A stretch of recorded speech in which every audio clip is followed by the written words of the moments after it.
और यहाँ तक कि छोटे छोटे निम्बारकाचार्य, वल्लभाचार्य, रामानंदाचार्य के दर्शनों की पढ़ाई हो रही है और कबीर साहब की कुछ भी नहीं। तो कबीर साहब के दर्शन की भी पढ़ाई बनारस में होनी चाहिए। एक नाट्यमली में एक हनुमान शास्त्री जी थे, वो विद्वान पुरुष थे, तो उनके वहां पर भंडारा था, उसमें हमने ही प्रस्ताव रखा कि कबीर दर्शन लिखना चाहिए, कबीर दर्शन की पढ़ाई होनी चाहिए। 76 महात्मा थे मेरे समय में, कबीर कीर्ति मंदिर में, कबीर चौरा मठ में, कबीर विद्यालय में और लहरतारा में, सब जगह 76 महात्मा, नवयुवक महात्मा थे। तो हमने वहां पर ही प्रस्ताव रखा, सबने करतल ध्वनि से मेरे प्रस्ताव को स्वीकार किया। सही कह रहे हैं शास्त्री जी, कबीर दर्शन होना चाहिए बनारस में, कबीर दर्शन की पढ़ाई होनी चाहिए। आप हर देश के 4000 आश्रमों से बड़े बड़े महंत लोग भेजते, मेरा शिष्य अच्छा विद्वान बने, महान बने, आगे आने वाली हमारी परंपरा को ये बढ़ाए, आगे बढ़ाए। यही हर महापुरुष की तमन्ना रहती है। अब वहां देखो तो कुछ भी नहीं, और अगर उल्टा बिगड़ और जाएगा। वो वाली बात है कि गाड़र लाए ऊन के लिए और वो पूरा कपास ही खा गई।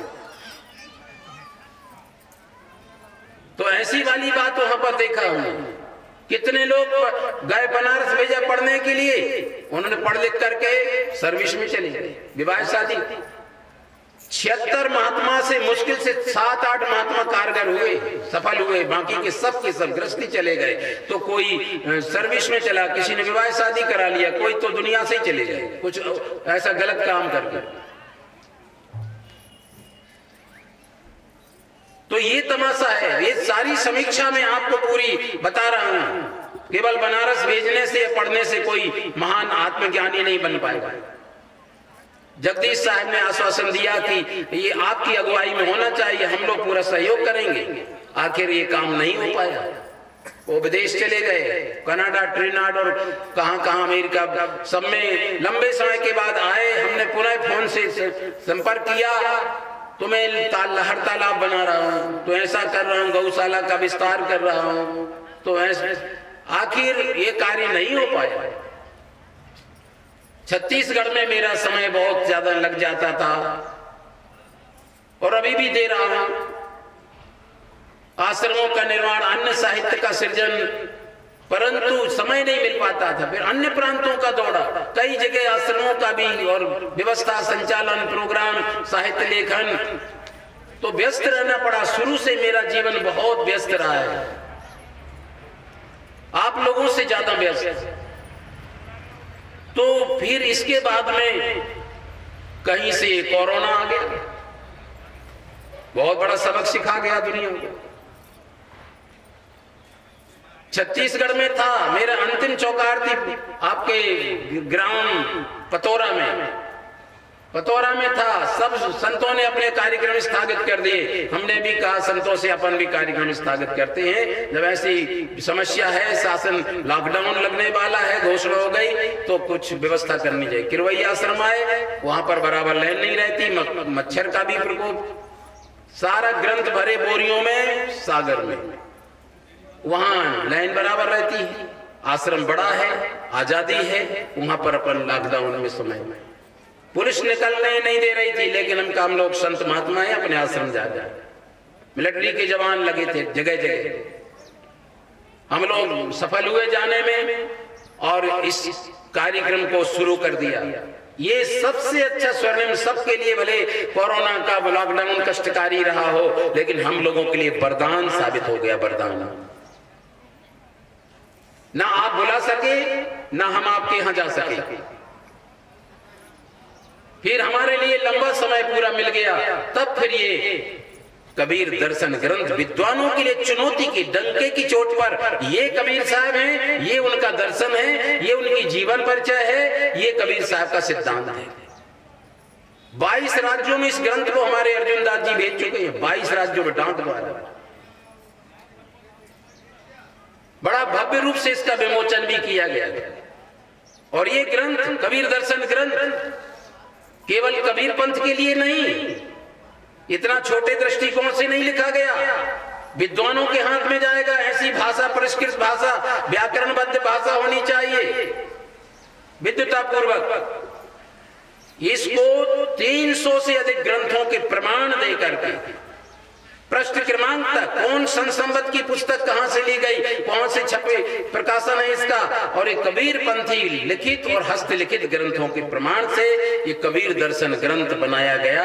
और ये 10-11 करोड़ कबीर पंथियों की ओर से 125 करोड़ देशवासियों के लिए सौगात, चुनौती पूर्वक सौगात दी गई। विश्वविद्यालयों में, कॉलेजों में, लाइब्रेरियों में, संस्थानों में ये ग्रंथ निःशुल्क भेजा भी गया, संतों को भी निःशुल्क दिया गया। 22 राज्यों में हमारा 8 महीने तक टीवी में प्रसारण हुआ, संस्कार चैनल में 170 देशों में रिले हुआ था। तो उसमें भी कबीर दर्शन का संदेश दिया, तो 22 राज्यों में, भारत में भी केवल मंगाया। तो प्यारे सज्जनों, मैं आपको आज की पूर्णिमा की सभा में कहना ये चाहता हूं, और आपसे गहराई की बात तो करूंगा, लेकिन इसके पहले बताना चाहता हूं कि कबीर पंथ का जीर्णोद्धार करने का ये प्रयास, इस दास को सदगुरु ने ऐसा कुछ छोटा सा सामर्थ्य दिया, तो आज जो हो रहा है, तो मैं खेद के साथ, चिंता के साथ ये कह रहा हूं, कबीर पंथी डामाडोल ना हो, कबीर पंथी रहनी सुधारें, आदर्श परिवार की भूमिका बनाएं, बच्चों को पढ़ाएं, बिल्कुल पढ़ाएं, गहने बेचकर पढ़ाएं, जमीन बेचकर पढ़ाएं, लेकिन उससे ज्यादा संस्कार में ढालें। हर माता पिता 1 घंटा अपने नन्हे मुन्ने बच्चों की क्लास लें।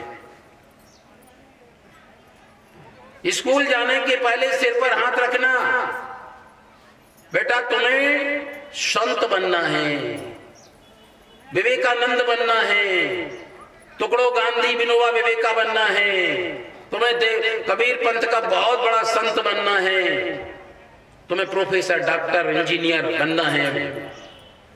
किसी से लड़ना नहीं, गलत बोलचाल नहीं करना, अच्छे से पढ़ना, वापस सुरक्षित घर के वापस लाना। टीवी टावर से ही नहीं, तरंगे आपके हाथ से भी निकलती हैं। आशीर्वाद का काम करेंगे, आपके बच्चे निश्चित महान बनेंगे। लेकिन अगर आप केवल रंग रात में बोले माता पिता, बच्चों को आप बनाना चाहते विवेकानंद, ये बात झूठ है। चाहे कितने बड़े महंगे विद्यालय में कहते गुरु महाराज एक ही बेटा हमने इंग्लिश मीडियम में डाल दिया, ऐसी भाषा बोलते हैं, इंग्लिश मीडियम में डाल दिया, जैसे कचड़े को डस्टबिन में डाल दिया। इंग्लिश मीडियम में डालो, चाहे कहीं भी डालो, जब तक संस्कार नहीं डालोगे तब तक तुम्हारा बेटा महान नहीं बनेगा। तो नाती पोता का भी ध्यान रखो। ये आदर्श परिवार बनाने की परिपाटी लोप मत होने दो। कबीर साहब के दर्शन को समझने का प्रयास करो। केवल मरने जीने पर झोला छाप गुरु बाबा को बुला लिया, बस कर हो गया काम, इससे काम बनने वाला नहीं है। कबरपंथी ही रहोगे, कबीरपंथी कभी नहीं बन पाओगे। इसलिए हम हर घर में संध्या पाठ रखें, गुरु महिमा पाठ नित्य नेम की साधना है आपकी। विश्व का कहीं का कबीरपंथी हो, उसके घर में सुबह गुरु महिमा पाठ होना चाहिए, शाम को संध्या पाठ होना चाहिए। आपत्ति काले मर्यादा नास्ती, आपत्ति काल में है तो थोड़ा कम कर लो, लेकिन गुरु दुखित तुम्हें मैं निरटा हूं द्वारे, जरूर आरती सजाओ करो। चाहे आप बीमार भी हो तो आप बिस्तर पर बैठे बैठे भी संध्या पाठ कर लेना। सदगुरु ना करे कोई बीमार हो, संयम का पालन करो। इसलिए प्राकृतिक जीवन जियो, बनावटी जीवन नहीं। तो मैं आपको यकीन दिलाता हूं, विश्वास देता हूं कि आपको जो 84 लाख योनियों में सबसे श्रेष्ठ जीवन मिला है नर्तन, उसका मूल्य भी तो समझो ना। जब आप किसी चीज को मूल्य दोगे तो आपके लिए वरदान साबित हो जाएगा। आप अपने मनुष्य जीवन को ही नहीं समझ रहे, तभी तो तंबाकू खा रहा है, बीड़ी पी रहा है, धुआं उड़ा रहा है, चिलम खींच रहा है, कुछ भी अंड बंड खा रहा है दिन भर, कुछ भी। माने आप अपने मानव जीवन का मूल्य नहीं समझ रहे, इसलिए आप ऐसा कर रहे हैं। कहते कि एक तो आदत है, अरे आदत को बनाने और मिटाने का सामर्थ्य आदमी में है। कोई अलग से कोई दुकान से थोड़ी किसी की वो तंबाकू की पुड़िया आ जाएगी किसी के मुंह में। कभी नहीं सुना होगा कि किसी के उससे बीड़ी आकर किसी के मुंह में घुस गई, तंबाकू की पुड़िया चली गई वो उसकी। ये सारी बुराइयां संगत कुसंग का परिणाम है। कुसंग से उतने सावधान रहो जितना बिच्छू से, सर्प से, करंट से सावधान रहते। अगर आप सदगुरु के हंस हो तजुर मन गुरु विमुखन को संग, जिनके संग कुमति उपजत है होत भजन में भंग। आज का माहौल पूरा पशु जीवन जी रहा है, बड़े खेत के साथ कहना पड़ रहा है मनुष्य होकर के। क्या राम और कृष्ण का मानने वाले भी, देवताओं को मानने वालों ने कहा है कि तुम सिगरेट पियो? रामचंद्र जी, हनुमान जी और शंकर जी, किसी ने कहा कि तुम ऐसा करो, मांस मदिरा खाओ? और अगर उनका बहाना लेकर कोई जबरदस्ती बिल्कुल झूठ मान्यताओं बनता है तो कहता है कि वो तो शंकर जी की बूटी है। तो शंकर जी ने तो जहर भी पिया था, तो